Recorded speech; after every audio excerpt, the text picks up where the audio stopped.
We're recording. All right. Hello, everybody. My name is Puck Curtis, and I am here with my co-host, Eric Myers, and we are part of the Sacramento Sword School. And tonight we're going to host a chat. Um, any other follow-up on that, Eric, before we jump into it?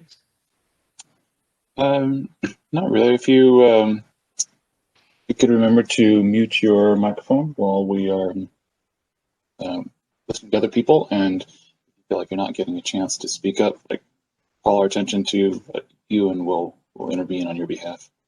Yeah, and one of the other things about this kind of format is that Eric and I tend to stay back a little bit because we want to hear what you guys think. So um, hopefully we're not going to jump in and declare a right answer on anything.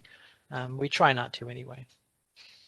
Okay, so we traditionally start these thanks to Kate Hickey with a 1 to 5. So rate the following statements, where 1 being I very much disagree and 5 being I very much agree.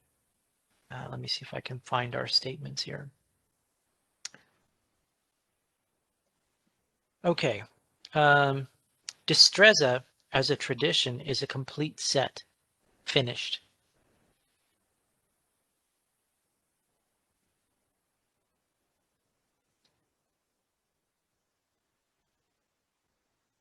Nice. Those are some interesting responses. Yeah, we got We we got got 2s and some. 4s and a couple Yeah, 3s. yeah. We managed to find a place where enough people aren't quite so sure about that one. Not willing to commit. Not Okay, willing to commit. Slackers. that's right. Okay. Um, Destreza as a tradition can benefit from the newest scientific understandings.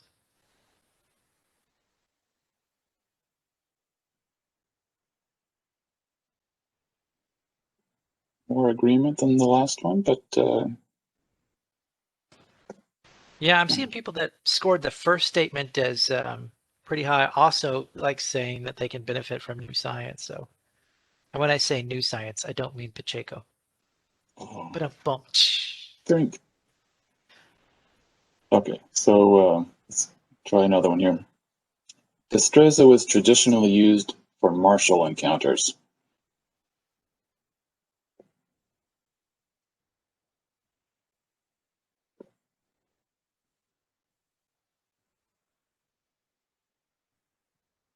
Okay, we've got some mixes there. We've got a footnote, which isn't into play. 2s, 3s, 4s. Okay, What is 4*? Is that like a footnote later that we that's get what to I was read? thinking. Okay. Okay, so here's the This one. next one then. Destreza was traditionally also used for friendly play.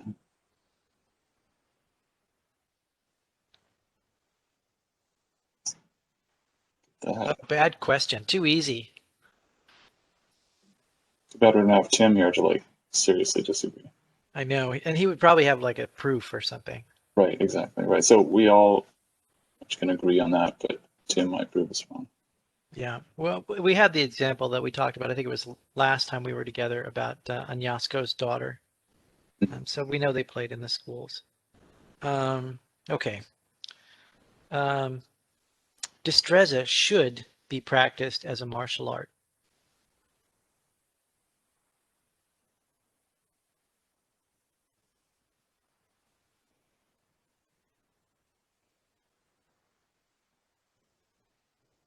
Fours, fives, 4.5s. Thank you, Andrew. We've got a 2 and a 3 in there, so Oh, not that's a fair amount of everybody mix. is, but most people are thinking that's true. All right. Might want There's to a, dig into this a little bit more about what is what does everyone think of as a martial art? we should jot that one down. We'll come Okay. back to it.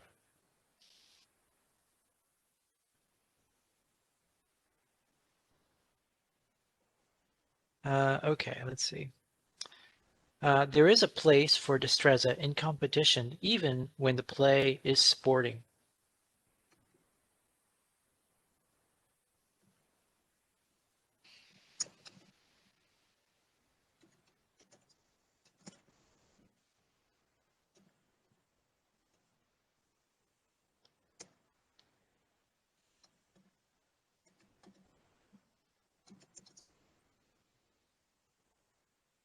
I'm looking at this 5 plus plus plus that Lois put in there, and I'm like, so is that plus plus and then one more plus? Does that in programming, is that going to be a 7? It's like C++. plus plus. Oh, I think it's a bit more like, double plus yes, like double speak. oh, double plus good. Yeah. Okay. Why don't you pick up the next two? We have two more? I think we do. You just asked about play as sporting, right? Yeah. Okay. Today's Destreza should include a discussion of Newtonian physics.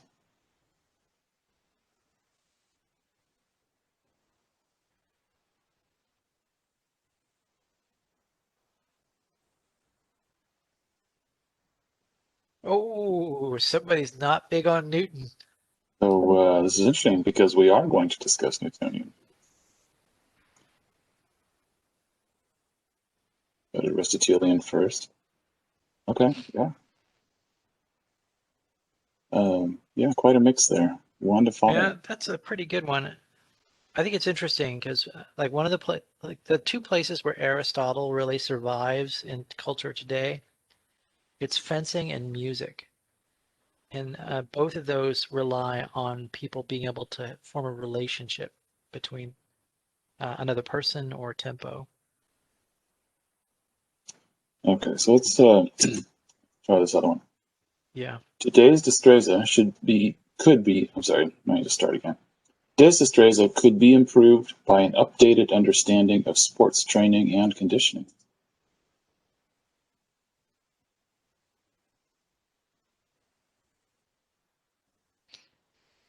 Yeah, everyone pretty much agrees with that. Okay. They're all just afraid to buck the tradition. When everyone else starts putting up their first answer, everyone else just follows along. I think it's because they don't like doing all of the funny gymnastics things that we do. Period. Yeah. We had a tradition in the school to get people going and really working them out. And then we'd say, don't worry, we're not doing calisthenics in this class. We're just doing exercise. We're just doing drills. Saying that as the teacher to a room full of panting people is pretty hilarious. Okay, we got one more. Modern science pulls Destreza too far away from its roots to call it historical fencing.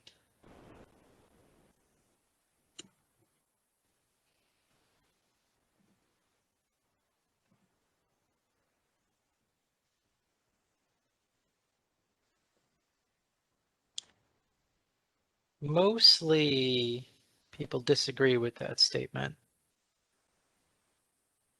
All right. So what did we see in there that we want to pull out on the? So the martial arts question was one. We had quite a bit of distinction there. Seems like there's probably, I'm going to guess that some of that is how people define a martial art. And the other is today's Destreza should include a discussion of Newtonian physics. Got a range of 1 to 5 on the answers.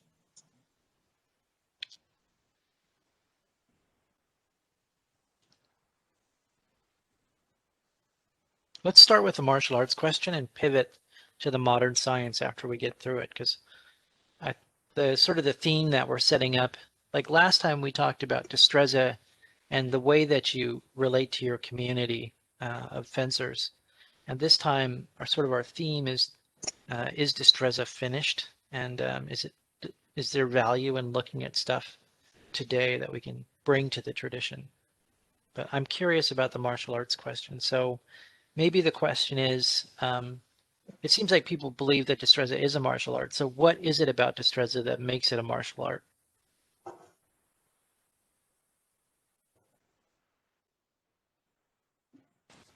I'm going to have to ask for a definition of martial art first, because when I hear the phrase martial art, my brain immediately goes to karate dojo or taekwondo or something along those lines.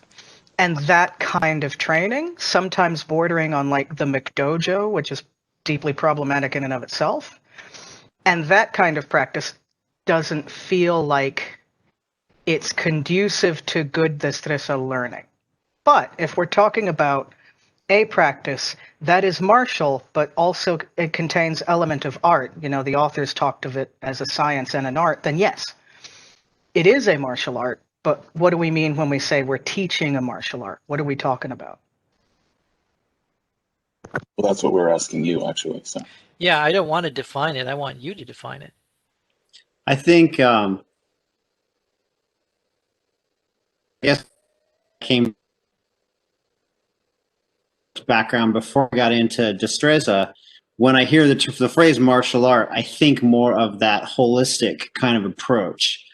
And also, you know, being a holistic healthcare provider as well, I think plays into that. But, you know, in healthcare as well as in martial arts, you know, I look at things on multiple levels. And, you know, a simplistic way to put it would be kind of like body, mind, spirit, right? And when I think of a martial art, I think that it has to address all of those things. So if you take Chinese martial arts, you can break them down and look strictly at the physical level, the techniques that are being used and whether or not they are, you know, martially effective.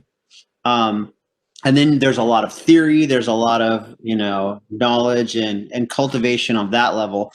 But in the Chinese system, there's also that inner cultivation aspect. You know, when you're working with qi, you can use qi to, you know, punch someone with it, but you can also use that same practice, a lot of the same techniques used in different ways as a method of inner cultivation and that kind of thing. So when I think of Destreza, to me, I see it on all of those levels. You know, I think of Destreza as a sword fighting technique and how it works in, you know, using it in that context. But very much from the beginning, it's also been, you know, on the mental level, especially I think Destreza more than a lot of historical martial arts because it's really kind of rooted in that analytical, philosophical mindset, but also on that sort of what I would think of as the spirit level, because first and foremost, Carranza was trying to create better people by creating better fencers. And to me, I've incorporated a lot of what I call Destreza thinking into how I approach so many other things in my life that have nothing to do with fencing at all. So to me, a martial art proper has to operate on those multiple levels. I kind of went in a different direction when I heard the question. In that, for me, and I think martial arts, I'm thinking off arts, the arts of Mars, and military applicability or dueling applicability. You know, in a combative environment. So to me, it was more of a dichotomy of looking at it from a martial environment versus looking at it from a sports environment. And was I looking at it, training it, keeping in mind the martial application, as opposed to looking towards it, towards competition and a purely sporting mentality.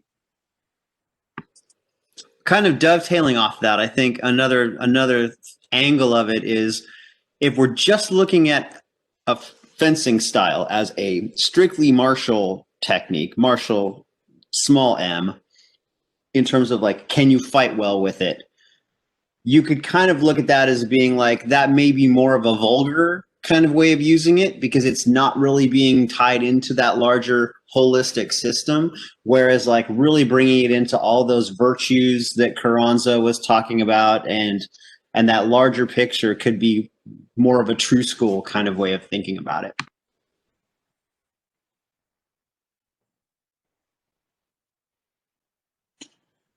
So we have a couple takes on this then, right? Lois was contrasting like the modern typical experience with martial arts setting as part of the definition.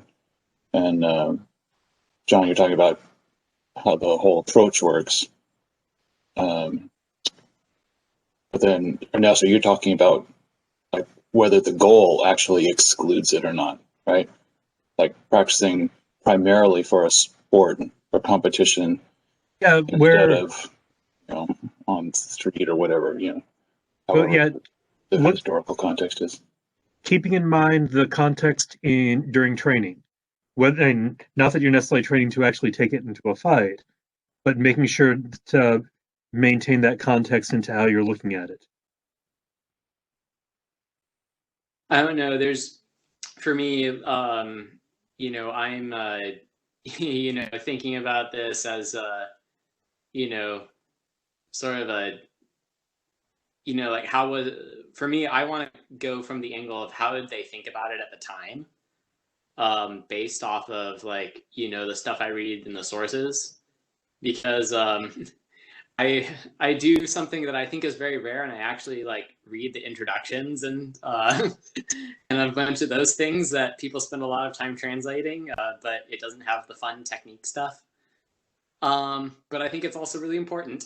And what I've kind of been seeing as I've been reading like Viedma, Carranza, Pacheco, you know, and even other authors like Fabris and Marcelli, I'm trying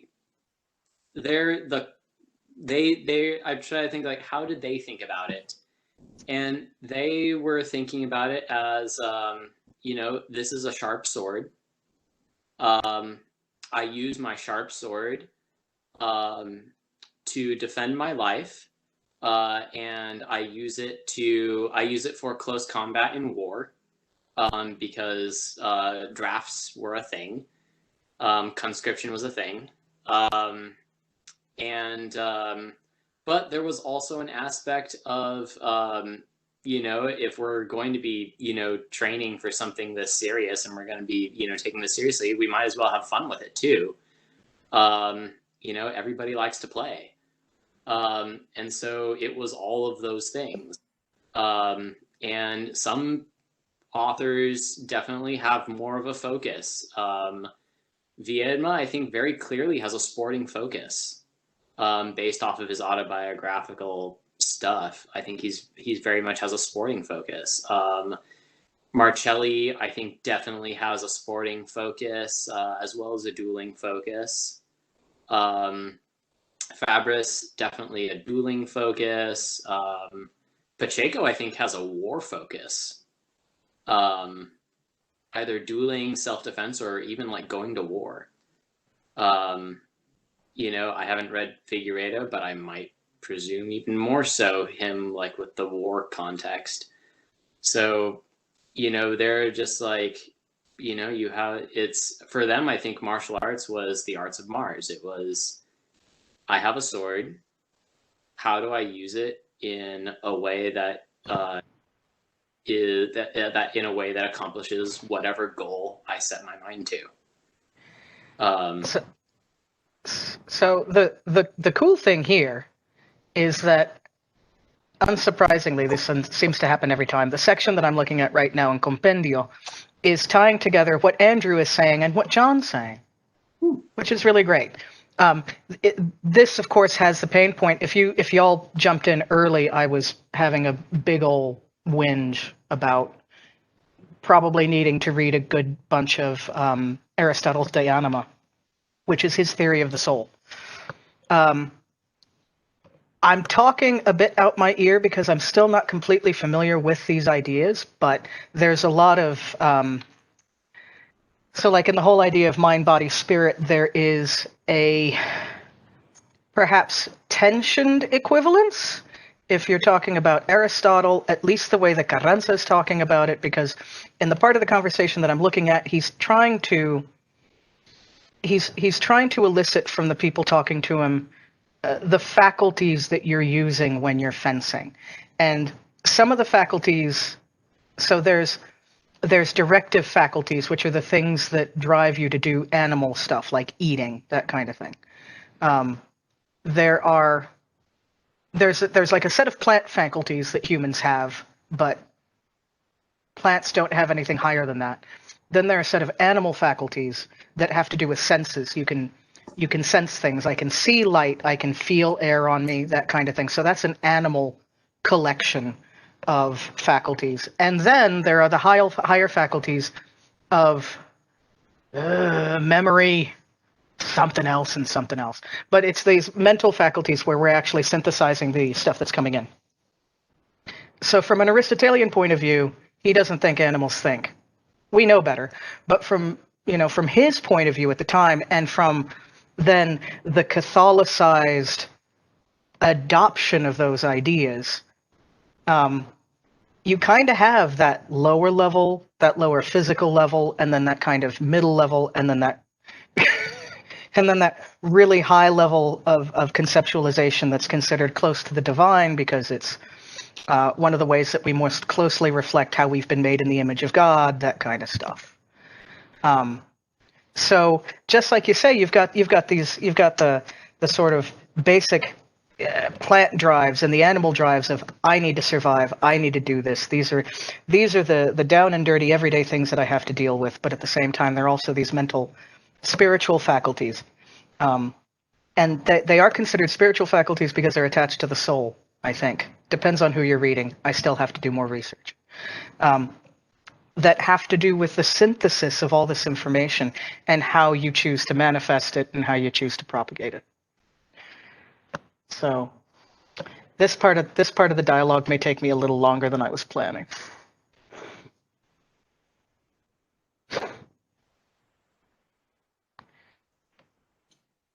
I think we've heard from a number of people who So feel it seems pretty like the comfortable. fracture over that.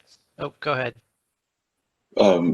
Who are pretty comfortable with the idea that a martial art is how you study it and how you apply it can vary, right? I mean, it could be with sharps or in a different context in friendly play, but the friendly play doesn't preclude it from being a martial art.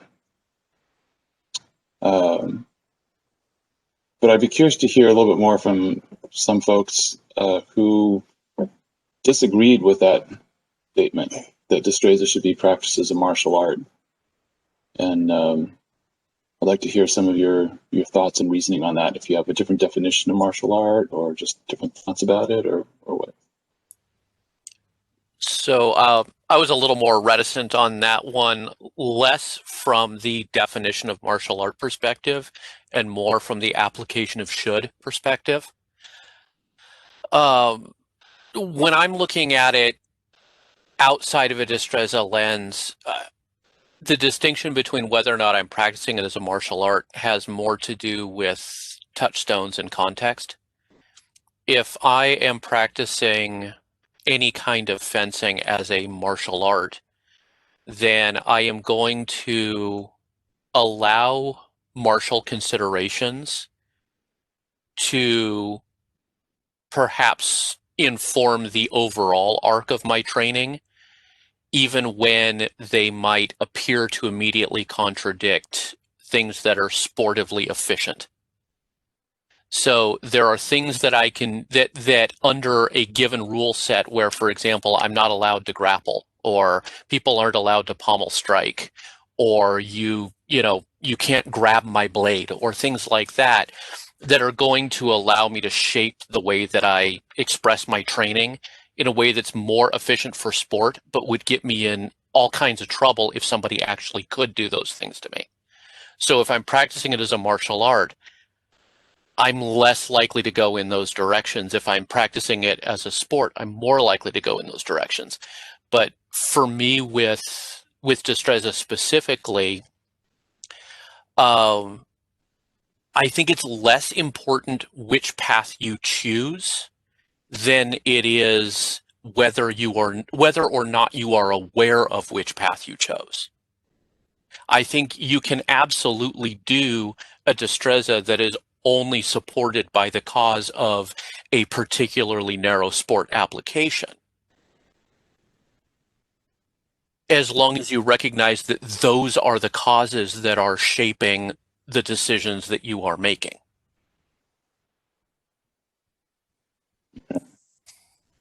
So it's still Destreza, but It's less of a martial art. It's more of a sporting art at that point, right? But that's fine, is what you're saying, right? Because that's the context you're geared towards. I will say that I am willing to accept that a particular given application of that can still fit within what I would recognize as Destreza. Okay, How's that for qualified? sure, that's good.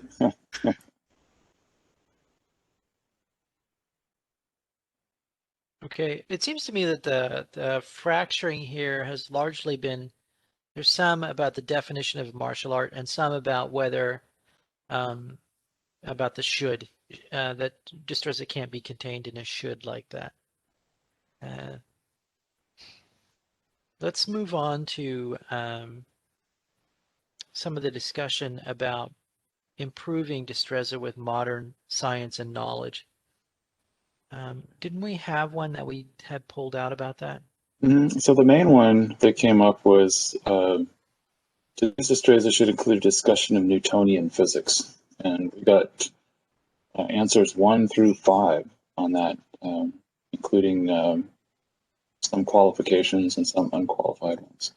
So I'm going to set up a little bit of context here, because in the Carranza text, we have Carranza give us a diagram on how to stop a sword using only a knife. And he shows this arc that the sword's going to travel through, and he says if you stop it at the beginning of the arc, you can stop a large sword with a small one. And what he's really done there is intuitively understood Newtonian energy equation. So the energy in a sword when the velocity is 0 is also 0 because of the kinetic energy equation. So even if Carranza didn't have access to the math, I guess we'll just never forgive him for solving Newtonian physics himself. But he understood some of it. So are we in a place where we can start to add this new content? We need to add this new content, because I think we should not talk much about physics in a fencing class myself, maybe the bare minimum. But unless you're a high school teacher and want to use swords to make your students pay attention, I don't think we need to make them too much. As you said, Carranza understood it even without knowing Newtonian physics, so we can use a more intuitive understanding, and it's fine for fencing, I feel. I'm going to step in for Kate because I can hear Kate talking to me in the back of my head about this one. Much like Matt said about the previous question, which is it's the should that's a problem. I agree that the should is the problem here. Use Newtonian physics if, for a given student, it's going to help them grasp what's going on. If Newtonian physics is just going to obfuscate things, if it's just going to make things harder for them to grasp or introduce complications, leave it alone.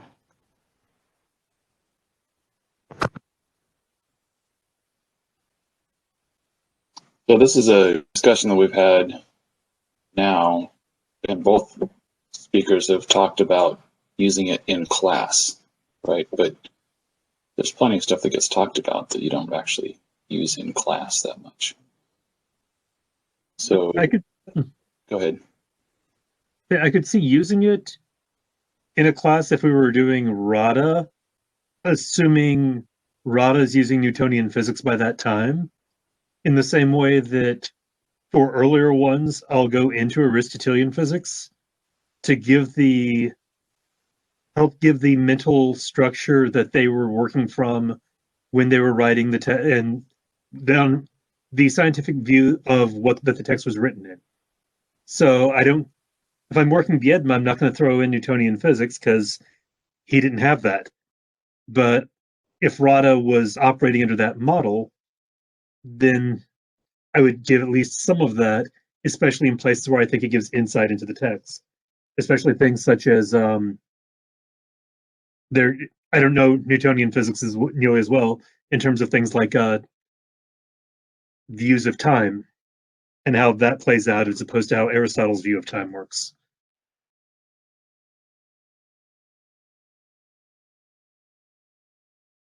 So I want to throw a wrinkle into this discussion a little bit, because part of Carranza's book, and he's different from the other books, he is all about proof and demonstration. He's trying to create a way that we can sort true fencing based on facts from BS nonsense that he's been seeing other people teach. And one of the mechanisms that he uses for that, and maybe Lois can chime in on this as well, is he uses demonstration. And so he tries to use the best math and science that he has to make an argument for what he's saying. So is there a place for Newton in that conversation where you need to demonstrate to somebody that your fencing is of quality? Maybe not in the school floor where you're like, okay, in order to make a thrust, you need to know that force equals mass times acceleration. I don't think anybody would argue that. But what about Carranza's discussion of proof and demonstration? Yeah, well, I mean, Carranza is all about, let me give you the explanation. And he used the best scientific tools and rubrics of his time. If he ended up in a place where he had better ones that were proven to be better ones to him, to his satisfaction, of course he'd use them. And that's, sort of touching very briefly on the idea of Destreza as a living tradition. Of course it's a living tradition. It is founded on the idea of taking in evidence, evaluating it, and either tossing out concepts or incorporating them or acknowledging them, but knowing that they're not directly applicable, even if they're true. Do we find that to be in tension, in like a tension between what we need to teach on the floor and how we treat the tradition in conversation, I guess?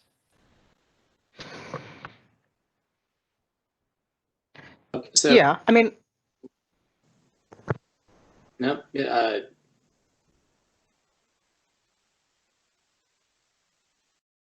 we're trying to give each other deference and preference by pointing at each other. It's very funny. Just briefly, it has to do with in order for the art to continue, we have to have students. And in order for the art to continue well, we have to have engaged students who are willing to learn and take this in and take this up and continue it on.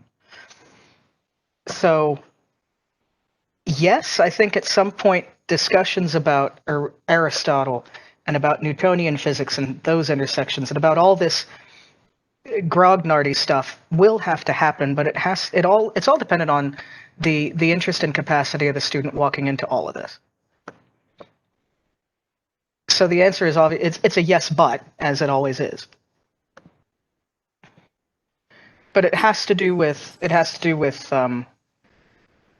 it's funny because this makes me think of the progression of, like when I was in my Iaido dojo, I would get told more complicated things as I continued engaging with the art and the practice and demonstrated my interest and demonstrated, it's going to sound wanky, but demonstrated my dedication. I was genuinely interested in learning the art. I enjoyed it. I found it meaningful. And I got that reciprocated to me when I was being taught. So I want to bring up an example here of something. When we were going through the Fencing Masters program, there was a pretty clear distinction between people who had a certain understanding of things or maybe caring of them and those who didn't. With one of the definitions that we had, I think it was in the lunge, described moving forward at a constant rate of acceleration. And like anyone with any physics background or engineering was like, oh God, like, I mean, so, the response to this from the maestro teaching the class was, Galga wasn't an engineer or a physicist. He was a fencing master and an art historian. Get over it. But at the same time, it seems like an accurate description might actually have helped, or at least not stood out as an inaccurate one. You can kind of see where we landed on that one. But I really liked your distinction of what do you chat about versus what do you have on the floor. So if I ever write a fencing book, I'm going to divide it into 2 sections. Here's the things you talk about in class, and here's the things you talk about at the pub. Yeah. Go ahead. I think one of the things for me on this conversation is, if we want to bring it back to Destreza language a little bit. What are the causes for which I'm introducing a particular method of looking at these things? If I am presenting material in order to get an action into a student's hand, I don't necessarily need Aristotle or Newton. If I am trying to get a concept, a physics concept into a student's head, Newton might be more appropriate because a modern student is more likely to grok Newton than Aristotle. But if I'm trying to help a student get their head into the text, we're going to be talking about Aristotle, because now the cause is helping them shape the mental context for what they're trying to integrate. Well, dang, Matt, you said exactly the things I wanted to say. Woohoo! One of the things that we do in our school, and this is just representative of us, not necessarily the right way, but when we put that sword in somebody's hand for the first time, we tend to walk them through the simple machines that are present, explain what each simple machine is and how it works. And kind of the goal there is to get them into weak and strong of the sword using levers, and then a Tahoe using the inclined plane. And that has been, that process has been very successful for us. No Newton involved, but we are bringing science onto the floor in the first lesson.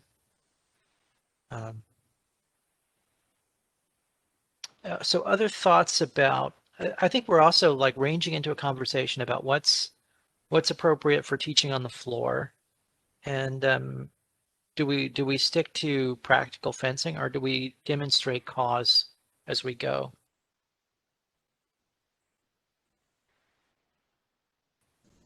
I would say in person, you don't need to demonstrate as much as you need in the books. Almost everything, when you have the sword in hand, is pretty self-explanatory or easy to see. But when you're writing a book and trying to convince people that your fencing is right and better, and the rest is, let's leave it, that's not very good, then you need to present a good argument for it.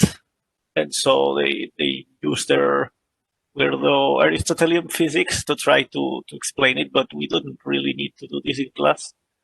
And when we argue online, and I don't know about what is the natural stronger than the violent movement or whatever, it's fine to use Newtonian physics or whatever else tool is easy for us as modern people who went to high school and learned Newtonian physics, instead of relying on weirdo, outdated science that people have a harder time understanding. And I don't think there is any, how did you say it before? Anything that goes against what we do in practice in doing this. Like a tension between talking Yeah, about tension. this. Yeah.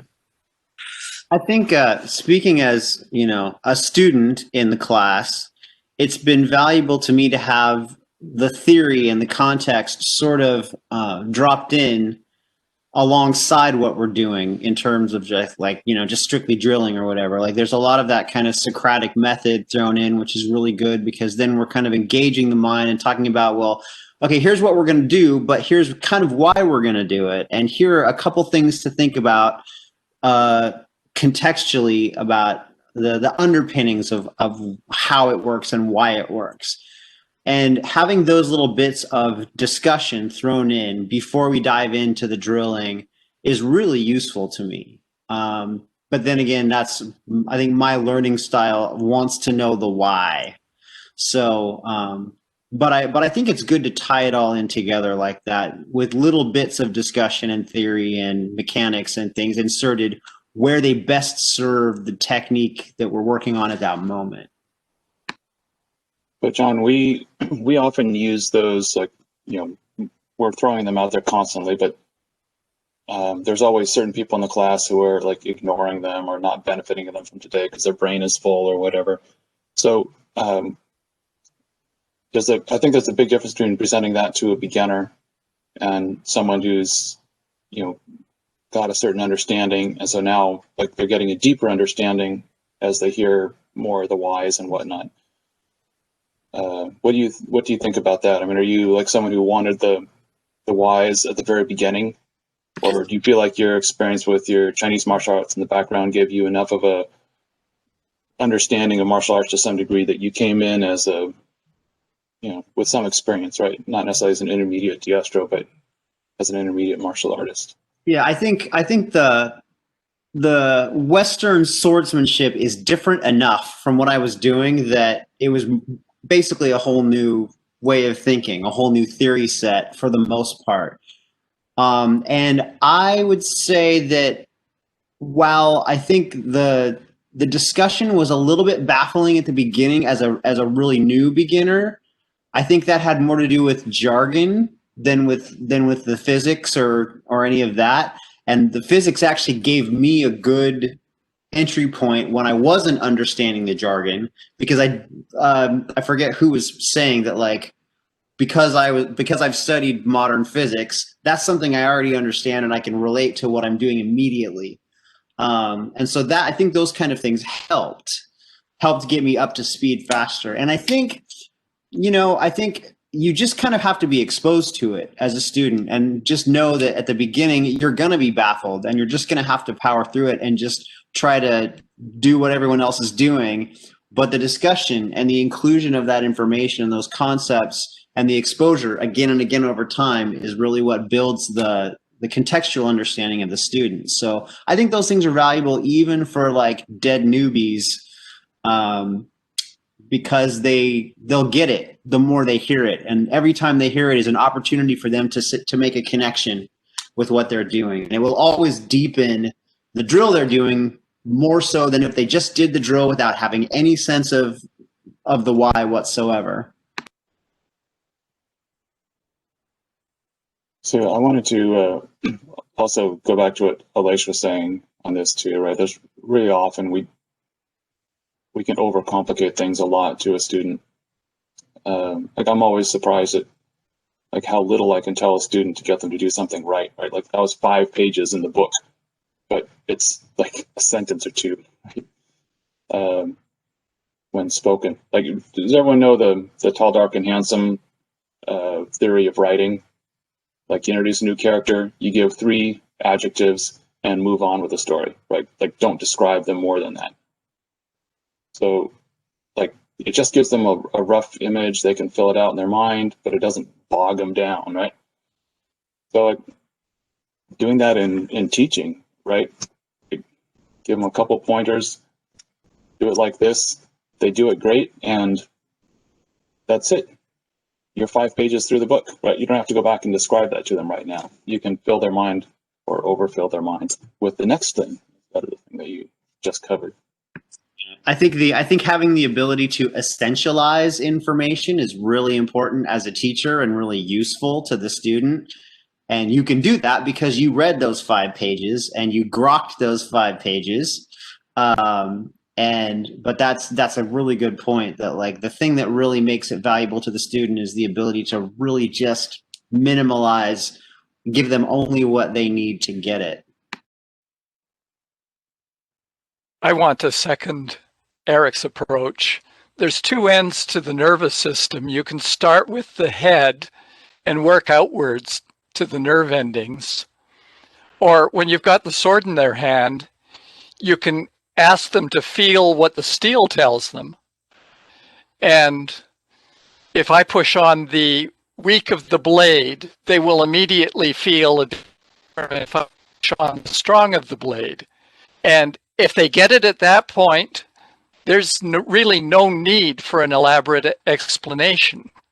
But if they don't get it, then you can attack it from the other end and help them to use that processing power of the brain to evaluate what's coming in through their nerve endings. You work with whatever is the approach that's functioning with that particular student. So this is like Ken has provided us a nice pivot away from Newton for a moment. And I want to bring up a psychologist named William Edmund Hick. And if you're in our class, you may have heard us reference Hick's law. Hick's law states, let me find it. The time it takes for a person to make a decision will increase the decision time logarithmically when the number of choices increases. All right, more choices means decision times get bigger. One of the things that we see in fencing is this Hick's law, which he discovered through experimental testing, might be the functional mechanism which guides a Tahoe. So, and the changes that happen in a Tahoe when it comes to rada, because the blades get faster. So think about constraining an adversary's choices by closing the lines. Then you know the possible responses, and it can make you faster at the decision-making level. All right, so is this good use of Destreza or bad use of Destreza?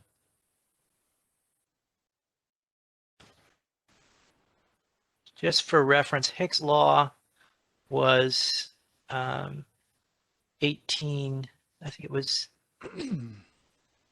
of 1951. And I'm not the first fencing teacher to actually use this. Devin Borman also uses it when he teaches as well. So if you want to be purely canon, we have to exclude Hick's law. But if we're going to take advantage of this current science, as I think the commander would have, then we just move forward. Use that to explain what Carranza had already worked out.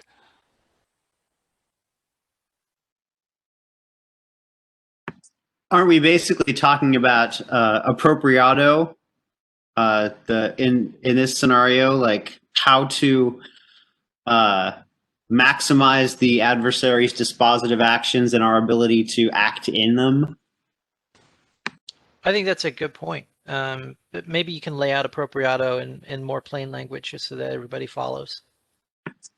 Appropriato being the action that we take in either in an executive or a dispositive action if we're making an attack, or it can also be done as, any action done in the during of another action on the part of our adversary. So if we're trying to be able to act in the during of their dispositive movement, then what we want to do is try to make their dispositive movements as big and many as we can so that we have more space to act in,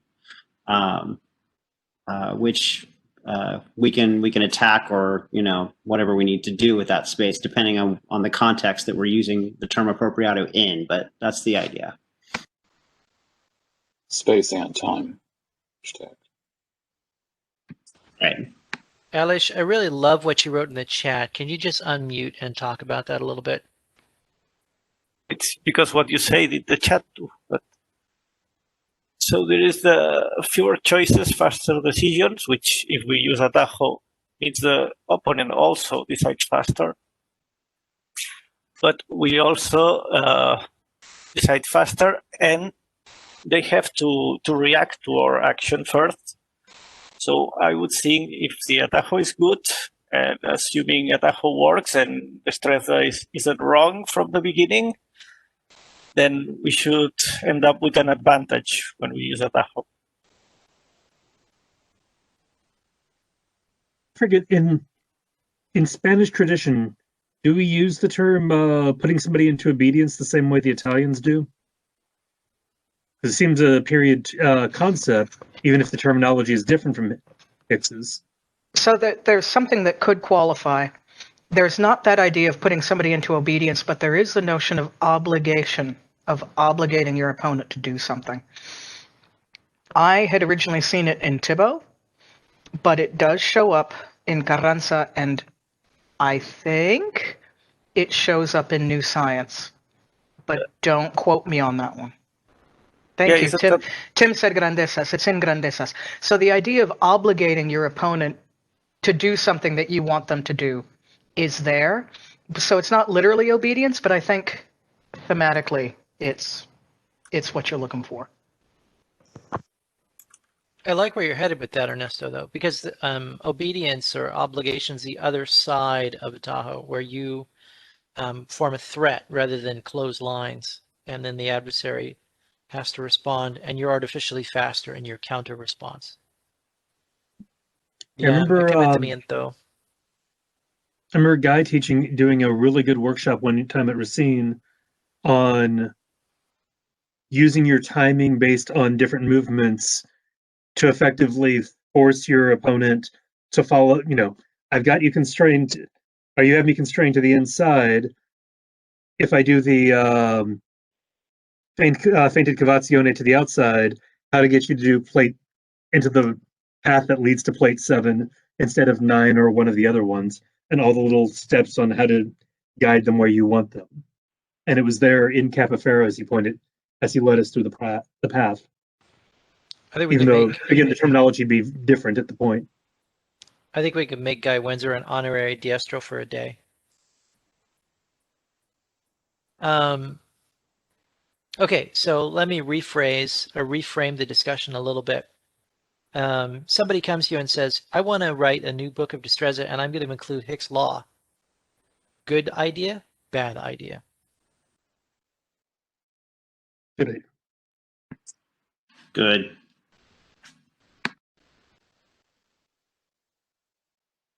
Oh, we're starting to get numbers in the chat. Okay, looks like everybody seems to be liking the idea. Where's Tim when we need him? There we go. Tim drops a 1. All right. So I think Hicks' Law, it is pretty useful, especially when you're trying to explain to somebody how this stuff works.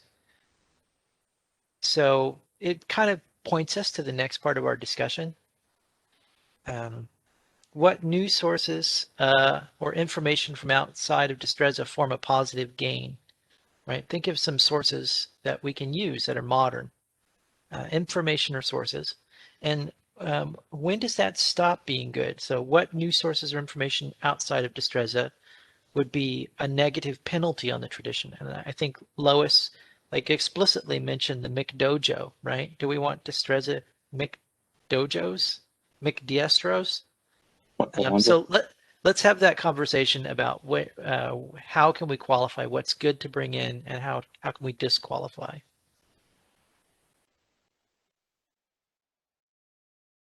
Well, we just follow the man Carranza. That's what we do. We follow his. He gave us a pattern to use. There's no reason we can't use it. You can take a look at a procedure or a process or a method, and then you can examine its causes in relation to the causes that exist for what you're trying to accomplish. And if they have a nice Venn diagram overlap, then sure, carry on, see what happens. If they don't, leave it alone. Although in the tradition, if we don't leave it alone. We mock it. Yeah, sorry, I might have to turn in my Viestro card for that. Yeah, you can. God, oh, speaking of mock, I'm so glad I have all of you here. We're not going to see this section. It's an aside, but you'll enjoy it. We're not going to see this section until later in the translation because it's in the second dialogue. But Eudemio is sick to death of being pushed around by the vulgar maestro that is there to be a foil. And Eudemio says, okay, fine, you've put me through all this stuff. Great. So when are you going to teach me how to throw a clean attack without getting hit myself? When are you going to teach me that? And the maestro goes, yeah, when you hit him from behind. And then he carries on. So there's your sick burn. There's your sick burn for the day.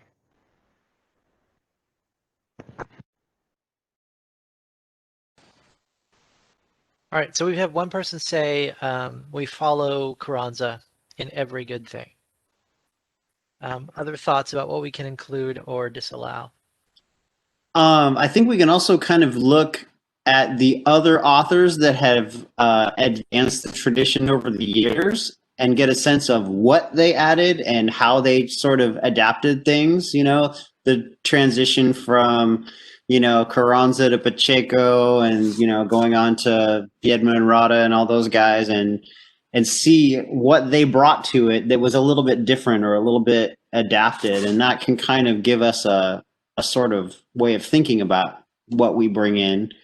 I guess what we're talking about really is, you know, where's the line between Destreza not being Destreza anymore and still being close enough to what we identify as a tradition to have its integrity when we bring in new things. So, John, I have a question for how you see that to some degree, because what you just mentioned was actually arguably bringing new sources of information from within Destreza, right? But we're going to talk about outside. But when we, I guess this isn't just for you, John, it's for anyone who wants to answer it. When we look at later authors in Destreza, how much are they in the tradition and how much are they bringing outside information into the tradition? I mean, if they're purely in the tradition, then I don't necessarily think they have to exactly follow what was before. They can still have innovations. Well, But one example I would look at is looking at some of this later Saber stuff that still falls under the Destreza header, like Frias and Morello. Like if you look at the beginning of Morello, it's really Destreza. Like there's the theory behind it is just straight up, you know, Destreza theory. It's in a very different context, and it's using a totally different weapon, and in a lot of ways using it in a different way. But the roots of it are just, you can see the Destreza thinking in the way he's talking about why we do what we do, even though we're doing something totally different than what previous authors were doing. We're getting some debate about electric scoring. So I want to bring up John Sullins, who is a fencing teacher. He said that electric scoring meant that fencers, instead of fencing to satisfy human beings, they began to fence to satisfy a machine. And that technological innovation created a big change in the way fencers behaved. So electric scoring, it's a really good place to look. Let's talk about that. Would it be a positive for Destreza, or could it be a great tragedy? I think I'm gonna continue from the chat and say that it depends. Like a blinking light whenever thrust lands just aids the referee in seeing the thrust landed. But when you start with the EP lockout timer of, like, I don't know what it is, 50 milliseconds or whatever, that changes the game a lot. When you have a longer one like in foil, but you have priority, that changes the game a lot. But it's not the electric scoring itself, it's how it's been used. When you choose to disregard everything that happens like a fraction of a second after the touch, that's what changes the game. But the fact that there is a little light tells you that there was a touch. Yeah, so speaking of sport fencing, so I actually did epee in college, and we obviously had electric scoring, but the thing about epee is epee does not have right of way, and that changes the way that the game is played completely. At the fencing competitions, I wasn't a particularly serious competitor. I didn't have a U.S. Fencing Association membership, and I wasn't ranked or anything. It was just club fencing for fun. But when we were doing like club meets with other clubs from different colleges, epee always ran last. Epee always ran the latest. We always ran overtime because we were more cautious than the other fencers. I had friends who did saber, and I played saber a little bit myself. But saber was quick draw, because of their right-of-way rules. The right-of-way rules were if you move first, you have the right-of-way. So it was a race to be the first one to move, and then you would go, ah, and you'd whack them over the head. In epee, there was no such thing. And so it was you were a lot more cautious. Yes, there were the double touch rules, meant that there were some riskier things that you would do, some suicidal things you would do. But the electric scoring was not the thing that made the fencing not martial. It was the rule sets, and it was the rules on scoring, and the lockout timer is longer in epee. I'm not entirely sure about that, Caden. But yes, I think there is some slightly different. Oh, it's the short. Never mind. Yeah, I didn't pay too much attention to that. I tried to have a very martial approach to epee, but with epee, but with fencing, it wasn't the electric scoring. The electric scoring was just a tool to help the judges see who got a touch. The problem was the rule set and how you gamed the rule set to score, to maximize points, because that was the goal. If the goal is clean fencing, and if you have a rule set that does that, if you have a rule set that tries to do that, I think you're on a better track. Just my 2 cents. So with point weapons, maybe electric fencing is a little bit different, but with the saber, touches with the flat are now legal, and you see people who were able to strike the guard of the adversary with the flat and cause a sort of flicking action where they could bring the tip down to strike the wrist. There's nothing like that in not in martial fencing. It's an artifact of the electrical system, which both encourages fencing without the edge and also leverages artifacts of the electrical system. And it seems like with the electric scoring, whatever the rules said, just the victory condition ends up rewarding more extreme actions, because basically your goal is still close a circuit, which then gets you into extremes that go more away from Destreza. I think this link will work. This should get Meister Solon's paper on a very hit a very palpable hit, which I know is a thing to find these days. It seems to, when I go there, want to open up a Word document, which may be off on mine because I've already got the article saved, where he talks about how just the nature of the electric weapons changed the game. That is the article I was referencing, and for Meister Solon's background, he is a doctor of philosophy who studies the impact of technology on human beings. So he studies, right now he's very focused on artificial intelligence because it's a big deal for us right now, but this is one of the articles where he cut his teeth on fencing because he's a fencing master and also into technology and ethics. So let's say that we are a governing body. Right now we control all of Destreza on the earth, all of us together. And because Andrew's freaking out, he gets 2 votes. And we have to make a decision about forming an electric Destreza League. Are we going to do it or are we not?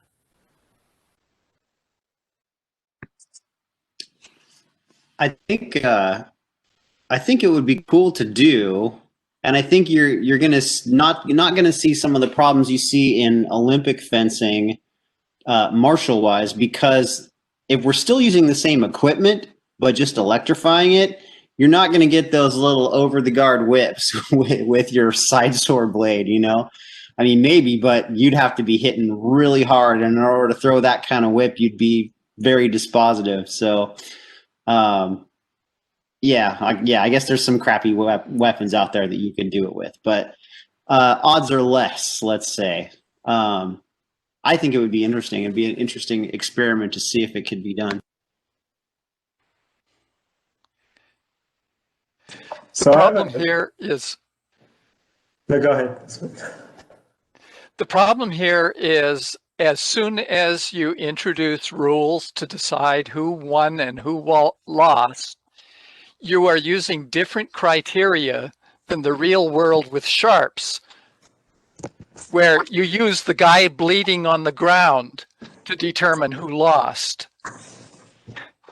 And if there's a rule set, people will optimize their behavior to get the hits using that rule set.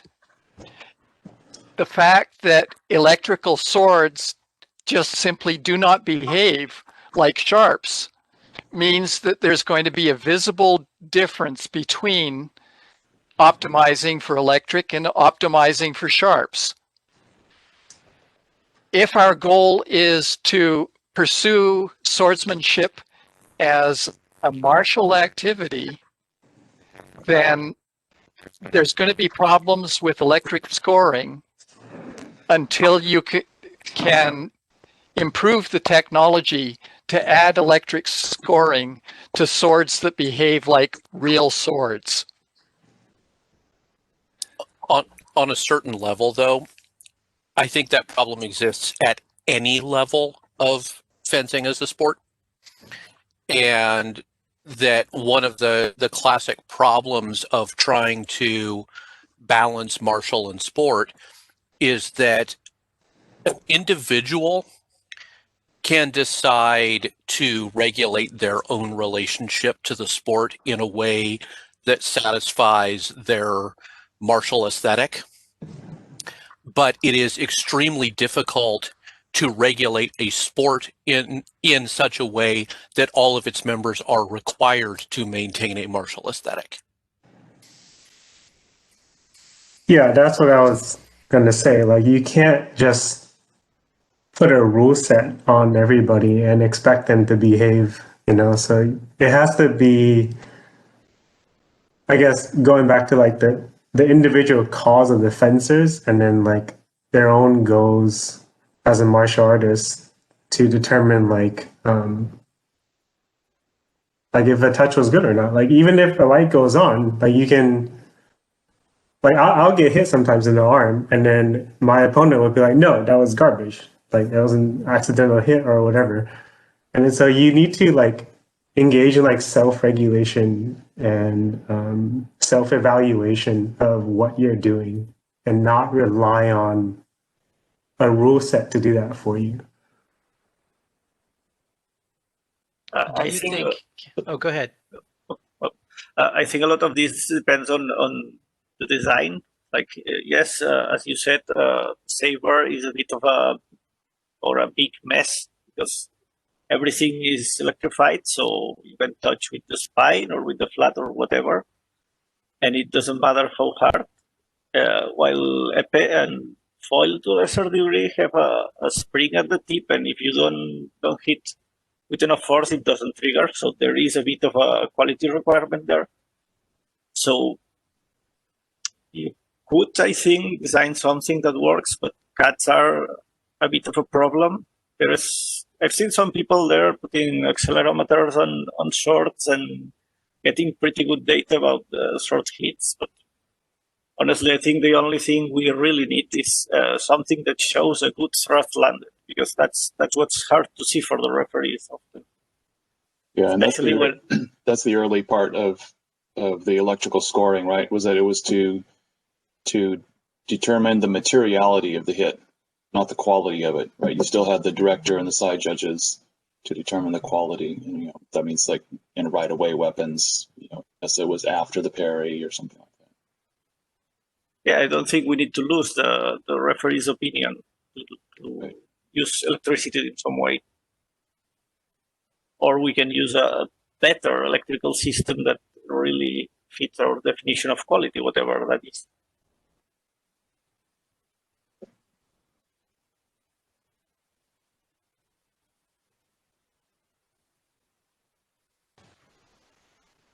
But that needs money, so Right. All right. I think we've chewed on electrical scoring. I'm really appreciating that we have some difference in there, and we've gotten a lot of good out of that discussion. What other things do we see that might be a positive gain and things that might be a negative penalty if the tradition is alive and we intend to continue growing with new knowledge? What are the things that we add and what are the things that we definitely do not add?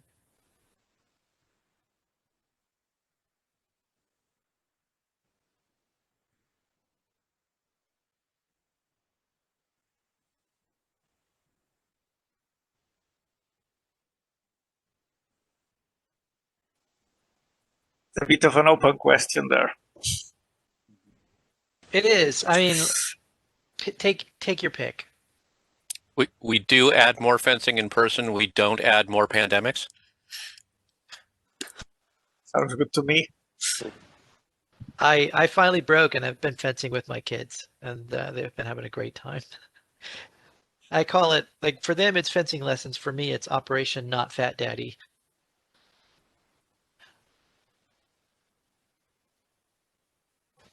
All right, let me think.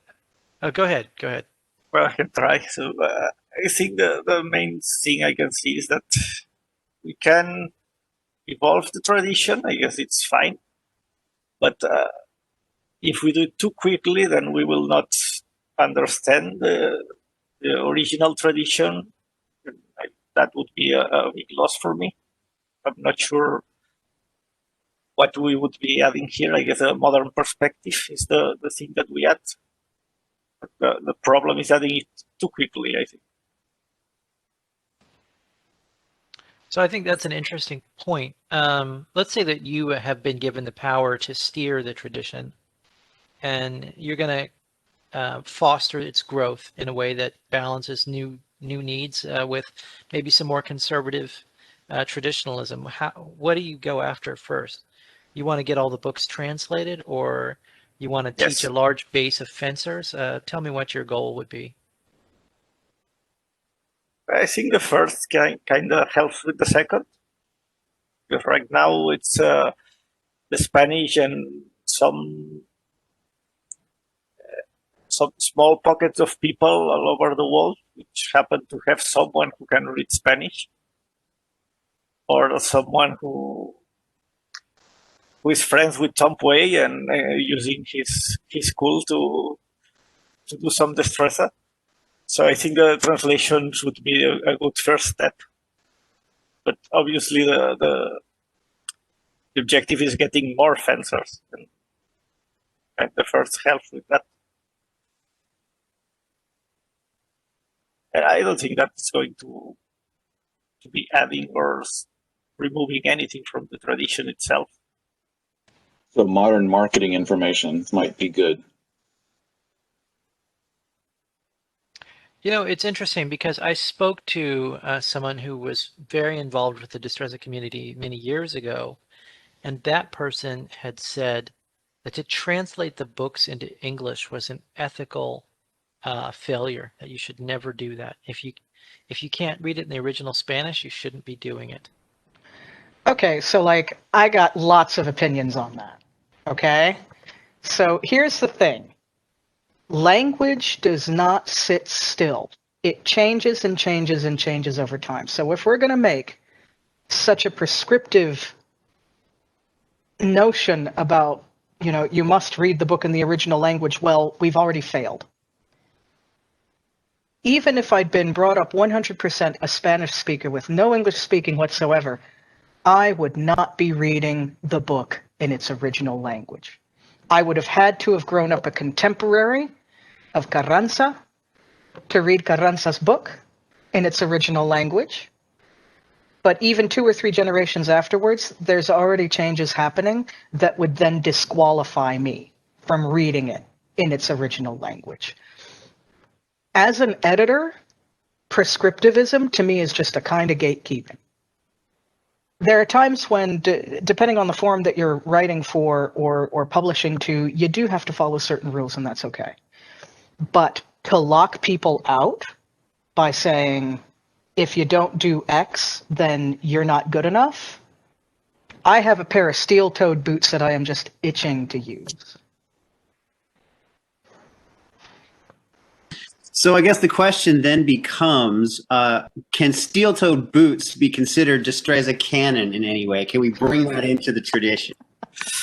Destreza is the science of use of all weapons, so they're fine. Well, you know, we've got those plates in Jabot where he's pinning the guy against the wall with his foot. I don't think that it would be too terribly vulgar to do that with steel-toed boots on. Is he using He's natural got his power? leg in right angle, right? Right, there you go. Actually, he's a bit obtuse with the legs at that point, but yeah. Well, he's not core Destreza, is he? I guess you'd have to be tall enough. Maybe you get the guy on the ground, then you put your boot on him. So thinking back to the new technologies are, new things to add, and for me right now we're doing really well, but that's because we've added the new technologies of the swords we have these days, as opposed to our old days of trying to do this with foils and epées.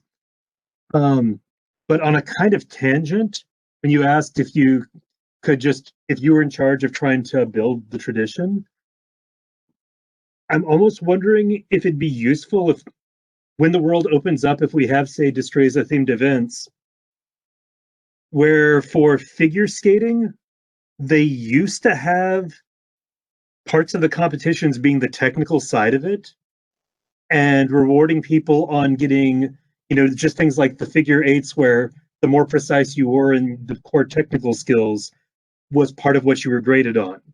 In time, the art of figure skating has moved to the point they don't do that anymore because all of the top level performers are so far past that. But at this relatively early stage, is that possibly something to have as one of the things we work to train people on, to build a wider body of higher level diestros to then build the next generation of rewarding the technical pieces beyond just, can you win in the tournament? We see some of that in the German longsword crowd with their cutting competitions, and sometimes they do technical work like that. And I would characterize cutting as a technical exercise. I think there's space for it. What do you guys think? There's precedent for it. Modern sport fencing used to have a qualifying event before the competition in which you demonstrated proper form, which is essentially what Ernesto has stipulated here. So it's already been done in fencing. Sorry, I didn't mean to interrupt. There was I'm thinking what you were talking about, Ernesto, with figure skating. I'm reminded of my old childhood experience in gymnastics. For those of you who, right around the time I was quitting gymnastics, they were actually making some major changes to how things were scored. So it used to be that only in essentially college, there were 2 parts to the score. There was your technical performance, so that's how perfect your form was, and that was the whole perfect 10 score. But then there were an additional set of points on top of that that were based off of the techniques in your routine. If you did more difficult techniques, that would get you some extra bonus points. So like maybe you didn't, so it could be like, okay, maybe you didn't, point your toes as well as you should have, or maybe you bent a knee during this one particular skill, but it was such a difficult and demanding skill that somebody who played it a little bit more conservatively but had better form, you might be able to beat them because you were a bit more audacious and athletic. And that's now, and now that's the main scoring for everybody, which I think everybody, as much as we're all nostalgic for, like the whole, like, oh yeah, 10 means perfection. Like, I think we all agree it's a better system. And I think something like that could be interesting for a fencing tournament where you get, yes, you have certain points awarded for, landing a thrust or a cut on the head or the torso or the arms or the legs.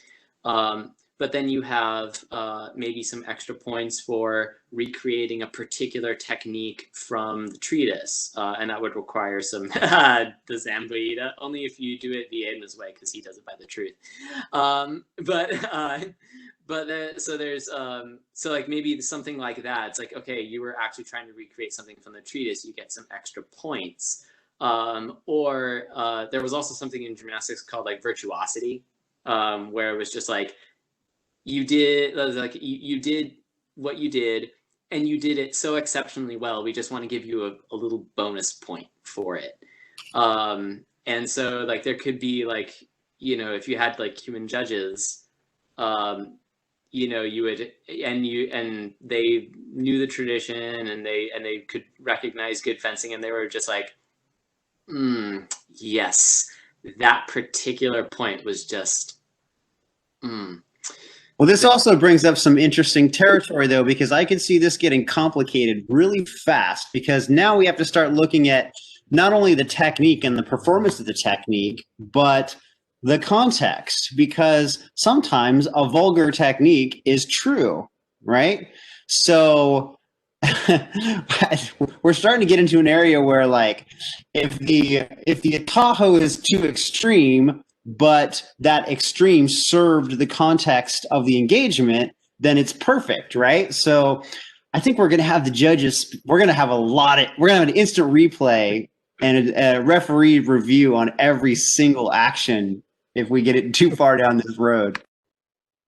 I really Right, like so- the idea of just going with technique, right? Like maybe the technique should give you extra points instead of the target, right? So if you do second intention, maybe that's 1.5 points instead of 1. Right. So what I think we'd end up getting into is the subjectivity of judging. Having been a figure skater for many years, until I quit because I got too old to get much better. That was a huge deal. I mean, that was, you can watch videos from previous Olympics, major competitions where, the Russian judge gives everyone 2s and their own person a 6. Now I remember this was back when figure skating only went to 6. So you have to somehow mitigate for subjectivity. Otherwise you're going to get someone who looks super pretty but can't land a point, possibly winning against someone who lands the point but maybe isn't perfect. So you'd have to figure out how to balance that out.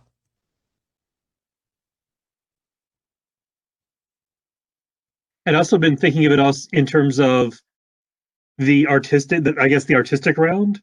Would it be not against a competitor? It'd be a kata type set or something where, because if you're doing it being judged on your fights, things get thrown off if you end up facing somebody who's doing bizarre stuff that then you're having to deal with. So when you're, for an aspect, if we're trying to reward people for having good form, kind of what Ken was mentioning with what you had to do to be able to get into the tournament to begin with back in the old days, of having it where, a separate section that's used solo and then being judged on how well you're doing artistic and what you put together for it. So this is getting back into Andrew's gymnastics experience, because you could almost start to set up something where each competitor has to compete in multiple different events, multiple different demonstrations of technique, flow, precision, theoretical understanding, moral superiority, and whatever else Carranza would have approved of. And then they get a composite score at the end, and then you award medals based on those composite scores. So one of the things I had heard about was presenting people who come to a tournament with several different rule sets and not letting them know which one they'll be fencing under until the day. And then I've also heard about doing separate rounds of fencing, each one with a slightly different rule set, with the idea that the best martial artist would rise regardless of the rule set. Yeah, that's my favorite. Like, I totally think that all competitions should have significantly different rule sets. The people have to game it in real time instead of like super prepping ahead of time for it. Yeah, I've actually run a couple of tournaments where it was a multiple round robin type of setup, and each round there was some kind of significant change to the rules, whether it was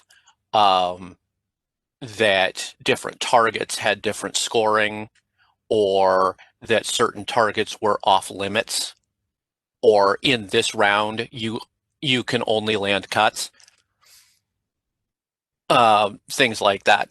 And they get really interesting, but a lot of what they become is they become predominantly a test of each fighter's mental flexibility and their ability to quickly adapt to what the new rules are, instead of accidentally winning under last round's rules and then remembering that that just means that they lost now. Which is pretty much the point of a good diestro, isn't it? Right? To cultivate that mental flexibility in unison with the physical ability and mastery of technique in order to be able to deploy the technique necessary to the context based on that mental flexibility. So that sounds perfect for Destreza. Yeah, it's absolutely a useful skill set to test. You just have to be really careful to manage the rage quit factor.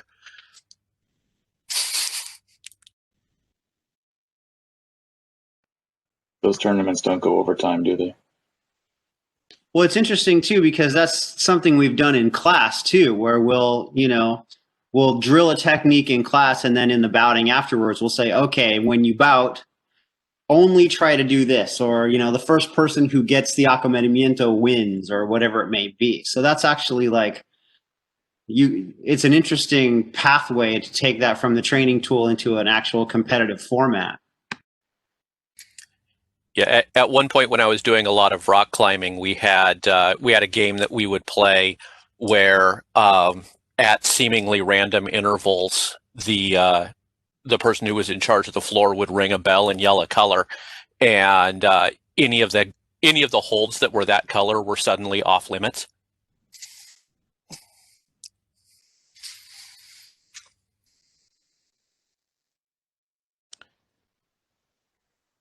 Yeah, I think we've had a good conversation. We're just about winding down to the last little bit, but this conversation was intended to be about growth of the tradition and what we can do to make it, what we should and shouldn't do. There's shoulds for you, Lois. And I guess the question that I want to leave you guys with as you think about it, as you wait for next week, is how do we update Destreza to preserve it as a living tradition without destroying it? So that's what we've been thinking about. I would add another sort of dovetail onto that. And if we're really going to make it a Destreza question, we have to consider the context. So what is the problem that we're trying to solve? What does Destreza need going into the future that we have to come up with a solution for? I would say if we want to ask those questions, I think we all need to get our hands on a copy of John Henry Newman. Granted, he's not writing about fencing; he's writing about Catholic doctrine. But he wrote, but he has some. But in that discussion, of that field, he lays out some principles for when change is a development and when it's a development or an unpacking of something that's already there, and when it's going off in left field.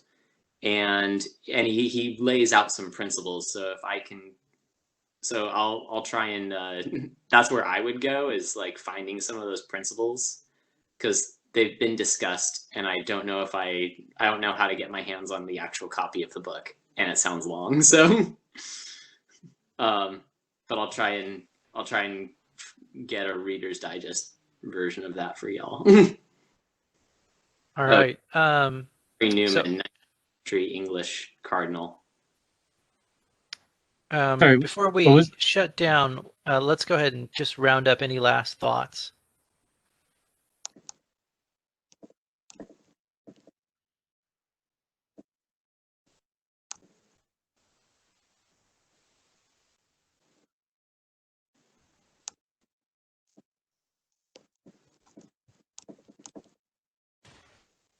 All right. Anybody have any other thoughts on this? I've posted a link to John Henry Newman's Wikipedia page in the chat if you wanted to look him up.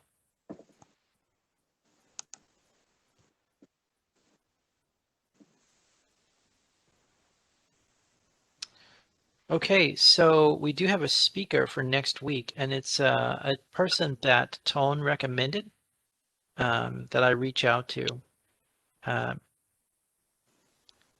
Let me find him. His name is Dario Sanchez Garcia, and he's going to be talking to us about mathematics and Destreza. It should be I don't think we've had a lecture even close to this before, so it should be really interesting. He'll be available to us next week. We have one more open spot in the year, and then the next Thursdays are Christmas Eve and New Year's Eve, respectively. So I think we'll take a pass on both of those nights. Spend it with your family or alone in lockdown. Miserable, but yeah, look forward to Dario's lecture next week, and then we'll either have another lecture or another discussion to close out the year.